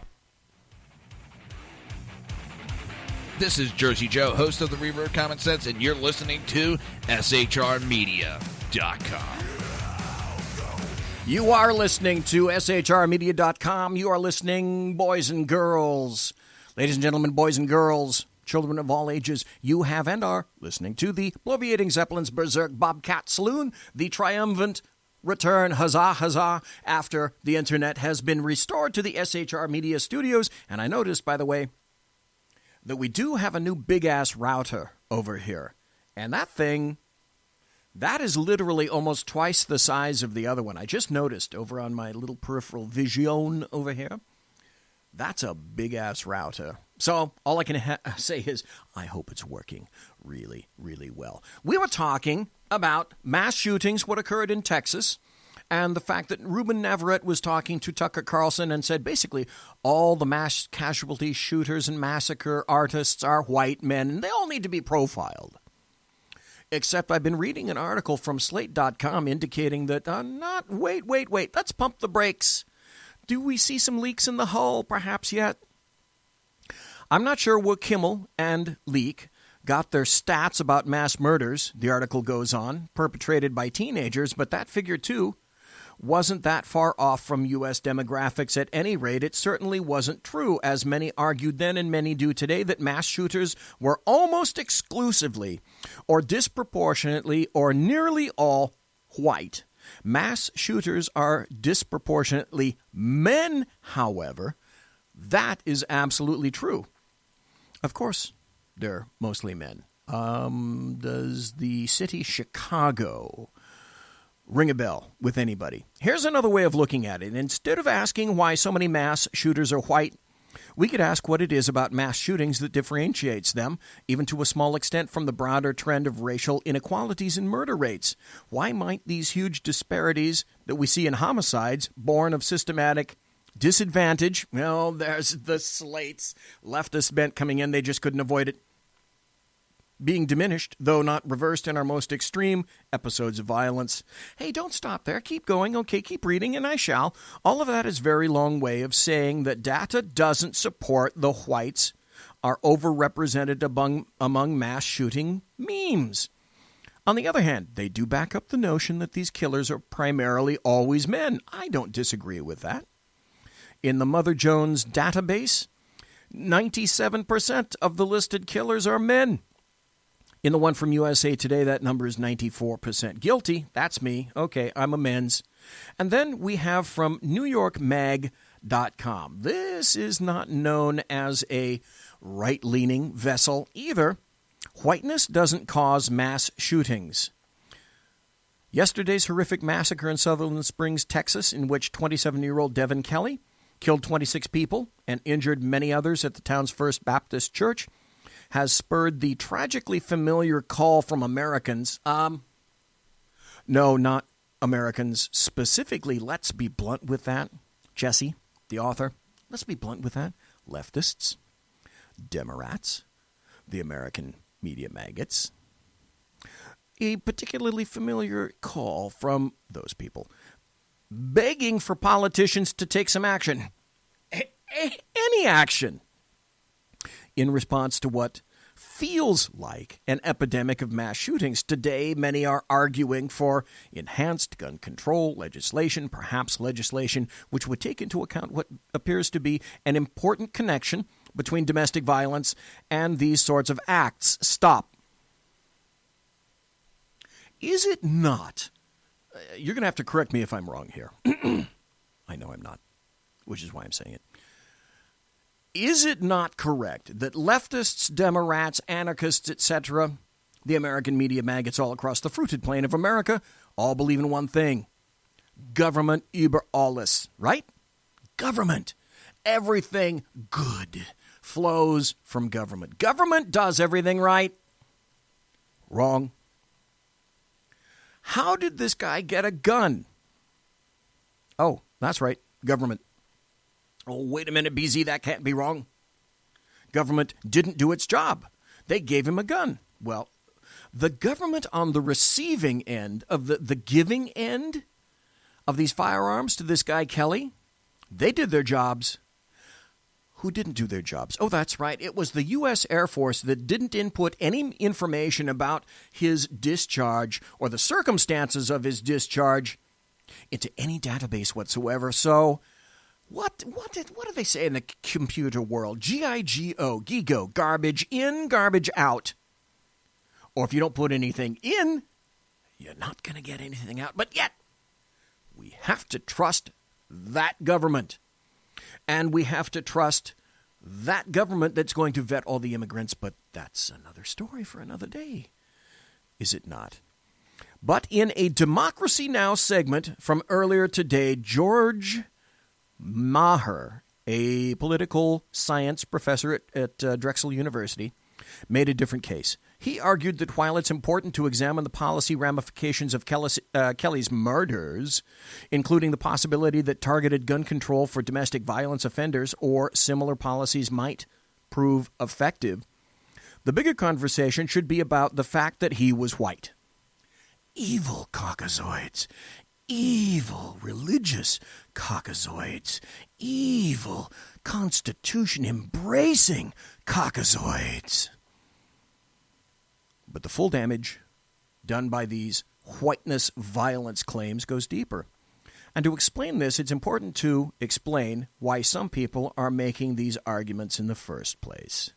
When Maher and others posit whiteness as an explanation for violence or other bad behavior on the part of whites, they are, in fact, offering a rejoinder to the pernicious idea that blackness can explain such behavior on the part of blacks.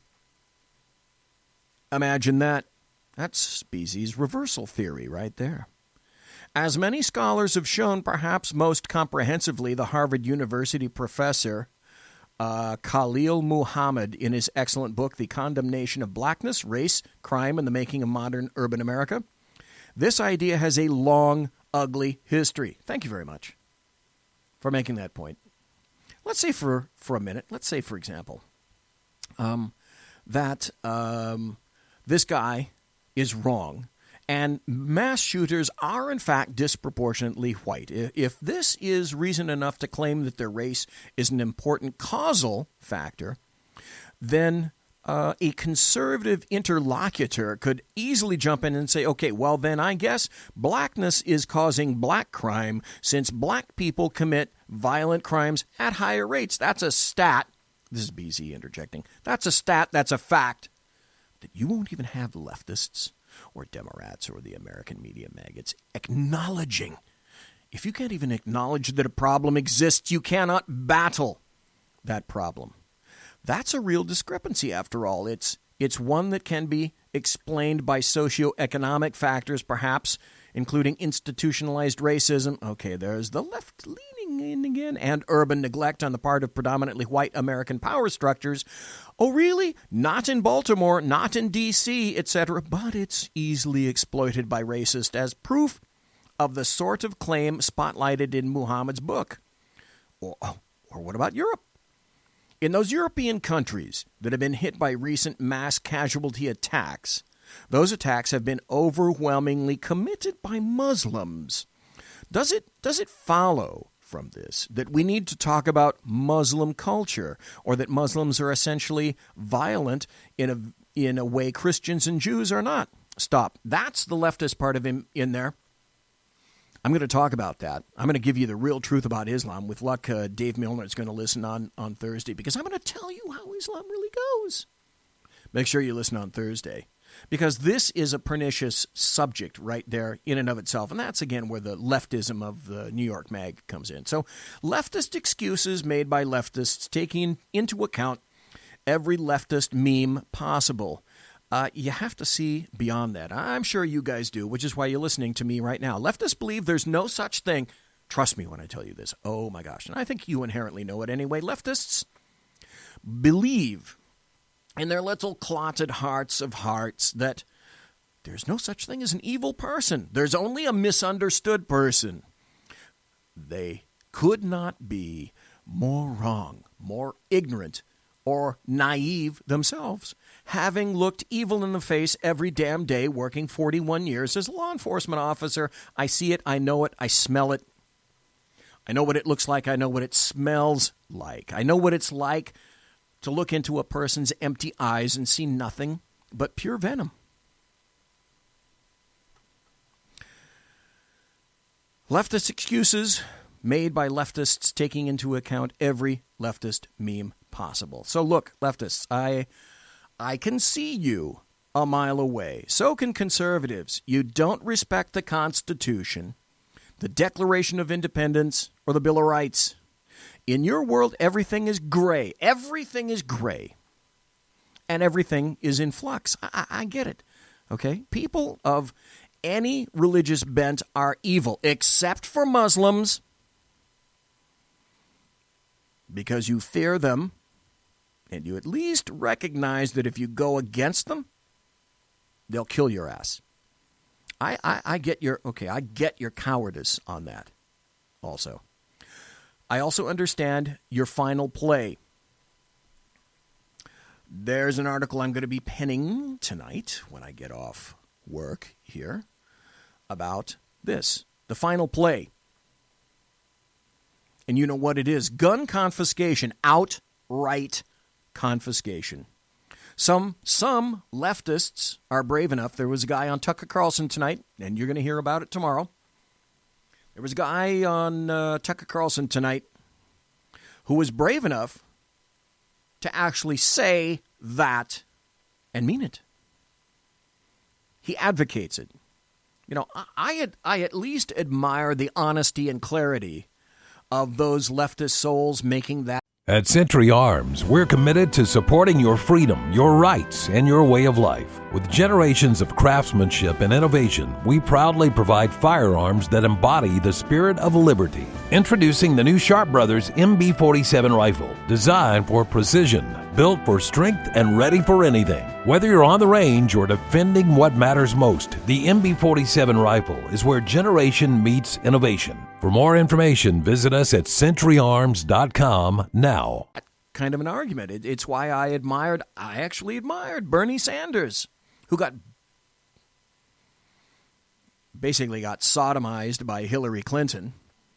But at least Bernie Sanders will tell you what he is, that he's a socialist all day long. The bottom line is this. We'll go into it more in depth on Thursday. Guess what? Gun confiscation is not going to occur in the United States, with one exception. Unless you want to go back to 1861. I think that's pretty clear. I think that's very clear, as a matter of fact. There's another story. I've got time for just one more story here. Oh, yeah. I got about another 10, 12 minutes. I may be stopping early. I'm not sure yet. I love to play this. And I got taken to task by... I receive more spam. I've received more spam in the past year on my blog. And I don't know if it's because of the radio show. Leftists are listening to the radio show live or in podcast. And then they decide that they're going to take it out on my blog. But my spam has just exploded in the past year with every post. And I'll let some on every once in a while, until they start going so far off the end. And most of the spam consists of F words and S words and you POS and you crap this and blah, blah, blah, blah, blah. Racist, ist. That's no fun. There's no originality there. Come up with an original argument. At least come up with a different word, because I've been insulted as a cop by professionals. And these people are certainly not professionals in any sense of the word. I mean, make something good. Make a really good word. Now, but there was a guy who took me to task and said, oh, you should be writing about gun violence, and you should be writing about President Trump and how crazy he is because he's got a dead orange cat on the top of his head. And instead, you're writing about Nancy Pelosi. Well, I do it because A, it's my own damn blog. B, I get to write anything I want. C, hey, why don't you go to why don't you create your own blog or your own little leftist piece in the blogosphere and let me come on and make comments on your blog? But they're mostly not interested in doing that. And I said, with all of these really earthquaking events going on, how could you find the time to post anything about Nancy Pelosi? Apparently he doesn't think that I can walk and chew bubblegum at the same time.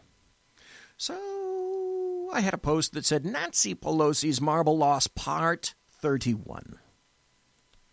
Nancy Pelosi is no longer a California representative. She is now nothing more than a target-rich environment. She is, in fact, for old BZ, a target-rich environment, though she's held California's 12th district since 2013. And she's been the speaker. First aside, imagine, you have to kind of think like leftists. Imagine the chagrin of Nancy Pelosi at never having held a Senate seat in the state of California. How embarrassing must that be? Barbara Boxer, Dianne Feinstein, and even that neophyte Kamala Harris. They hold and held seats she's never acquired. She's had to run every 2 years as opposed to every 6 years for senators. Oh, as Dr. Smith on Lost in Space used to say, oh, the pain, the pain. So I want you to listen very carefully. Because, again, people have let her out in public, and when perhaps they really ought not to do this anymore. Listen to the phrasings. Listen to the things she's saying. Listen to the things she's mumbling. And this is a press conference that it was too good for old BZ to pass up. There you go. Here we are. Here we are. It's still morning. Yeah, it's still morning. Good morning, everyone. Includes tax incentives for corporations, buffet of tax giveaways. They're just the tip of the iceberg when it comes to the suffering under the GOP bill. There has adult son Andrew with microcephaly who relies on Medicaid, and Michael Smith, Nabisco workers. And hearing from our special guest today, we'll lead off with Suzanne Flashman. Thank you, Susan. And you've answered the question, why? Why would they take away this extraordinary medical deduction for extraordinary medical expenses permanently, and at the same time a tax advantage to create jobs overseas? I thank you. I thank Susan Flashman. Yeah. You know, every Nancy Pelosi press conference is now a dementia-sodden incident rife with mistakes, malaprops, and much worse in public. At least she has a firmer grasp on bubbling mouth foam than does her compatriot in arms, Jerry Brown, governor of California. But on the other hand, that's not saying much. There are so many more articles that I want to go into. I've got about 7 minutes left. I wanted to talk about Donna Brazile and the incredible, horrendous door that she's opened up with the publication of her book and the article that she wrote, initially displayed, I believe, in Politico.com. And some of the things she said about how, this is so weird. just when people say that you can't trust a damn thing Donald Trump says or tweets, when Donald Trump seems to say or tweet something that on its face to most leftists is really stupid, Donald Trump turns out to be correct.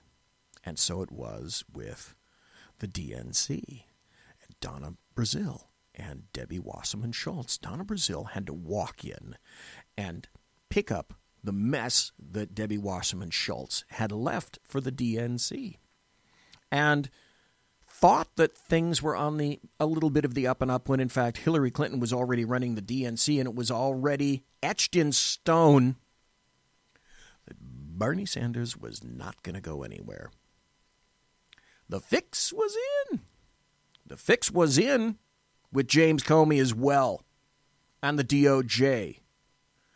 Trump had something to say about that too, didn't he? I think he did. But you have to ask yourself, in the Donna Brazile, Hillary Clinton case, Bernie Sanders case, you have to ask yourself one fundamental question.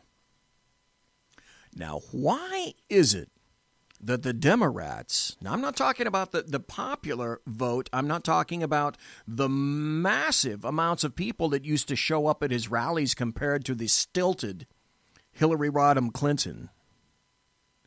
The people that attended Bernie Sanders rallies were listening to a guy that had something very unique to say. Yeah, he was a socialist, but he was on a roll. But again, I say, you have to do the fundamental, you have to pose the fundamental question, which is this. What do we know about Bernie Sanders? We know, A, he's a socialist. We know, B, he hates the corporate world. And C, he hates the influence of lots of money, unless it involves his wife.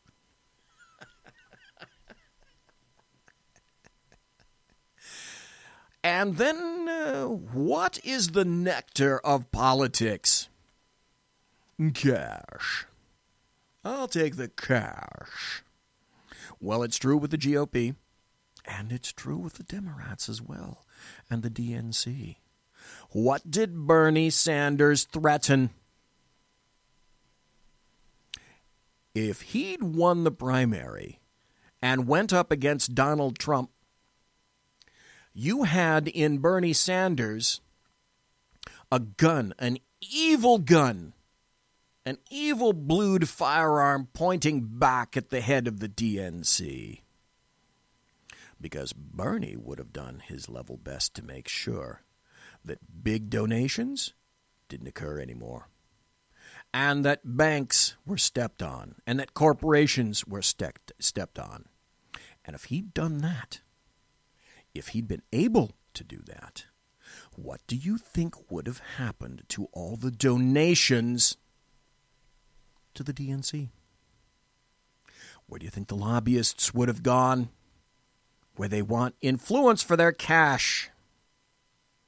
If Bernie Sanders would have gotten in as the Democrat running against Donald Trump, eventually, within a month or two, because you know what kinds of bills and EOs he'd be writing, the spigot for the cash, for the DNC, for the Democrats, and all sorts of elections all across the fruited plain would go off. You know that's exactly what would happen. And that, my friends, is something that could not be allowed to occur. Could it? Of course not. So that's one of the reasons now that they cheated their arses off comes as a shock to the Democrats. And now, isn't it funny? This is unique. I'm going to end up with this because we got to go. Here's the funny thing. Now that she's telling the truth, now that she has a book, Donna Brazile is persona non grata. But she's holding her mud. And she's saying essentially that all these people that are saying that she's not telling the truth, they can go to hell. And guess where her first appearance is going to be since the book? and what she's been saying about the DNC and Hillary Clinton, her first appearance on the news shows. Going to be on CNN? Nope. Going to be on MSNBC? Nope. Going to be on CNBC? Nope. Where's it going to be, BZ? It's going to be on Tucker Carlson tomorrow night.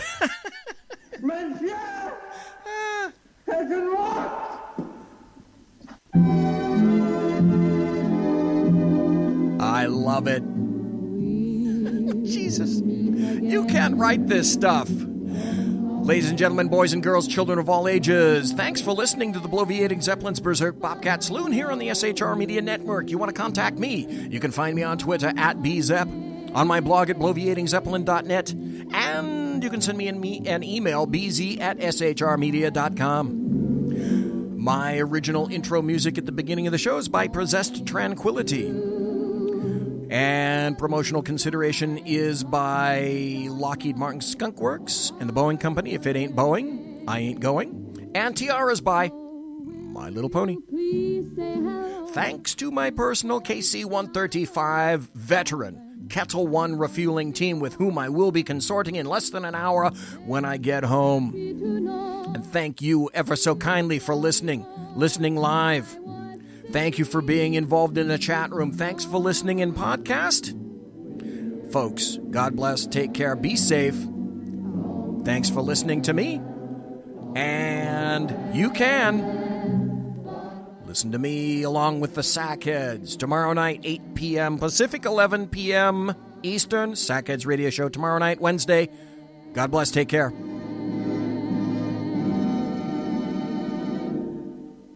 Everybody quiet down now and get some sleep. Good night, everybody. Good night, Mama. Good night, Ben. Good night, everyone. Good night, Mama. Good night, Daddy. Good night, children. Good night, Daddy. Good night, Elizabeth. Good night, John Boy. Good night, Jim Bob. Good night, Jim Bob. Good night, Jim Bob. What's going on? I was asleep. What's everybody doing? Good night, Good night, Jim Bob. Go to sleep.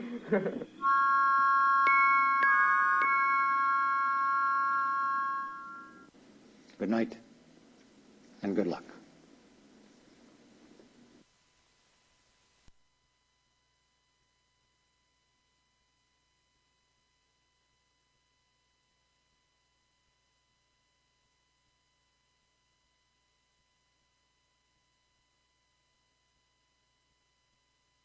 At Century Arms, we're committed to supporting your freedom, your rights, and your way of life. With generations of craftsmanship and innovation, we proudly provide firearms that embody the spirit of liberty. Introducing the new Sharp Brothers MB-47 rifle, designed for precision, built for strength, and ready for anything. Whether you're on the range or defending what matters most, the MB-47 rifle is where generation meets innovation. For more information, visit us at centuryarms.com now.